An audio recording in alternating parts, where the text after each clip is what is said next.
Entre les deux artistes, c'était l'histoire d'une belle amitié. Pourtant, elle ne s'est pas terminée de la meilleure des manières.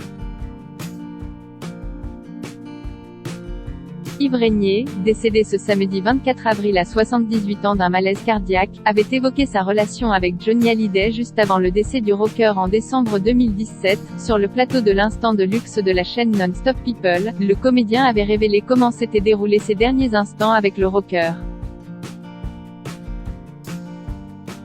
Le dernier appel que j'ai eu, je ne l'ai pas eu en fait, parce que j'étais lâche, parce que je ne voulais pas du tout parler à Johnny, parce que je savais ce qu'il avait-il expliqué. Yves Régnier s'était ainsi confié sur les raisons de ce silence, alors que Johnny Hallyday souffrait d'un cancer des poumons.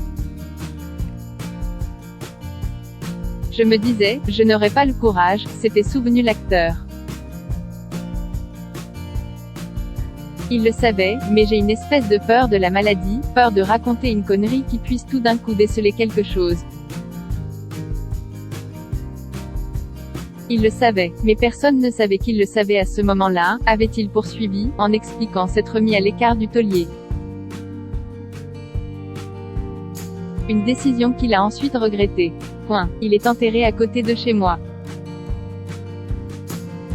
À l'origine proche de Laetitia et Johnny Hallyday, Yves Régnier avait aussi été éloigné du couple lorsque l'ancien mannequin avait fait le vide autour d'eux. En décembre 2017, l'acteur n'a pas été convié à la cérémonie organisée à Paris, à l'église de la Madeleine, en l'honneur du chanteur.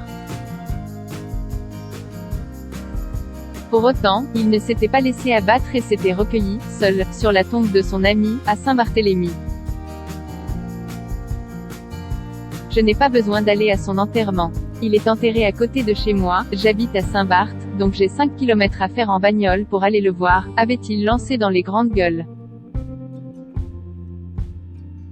Yves Régnier s'est, en effet, installé sur l'île des Caraïbes avec sa compagne, Karine Régnier, et ses 2 fils, non loin du rocker et de sa famille. Article écrit en collaboration avec 6 Médias.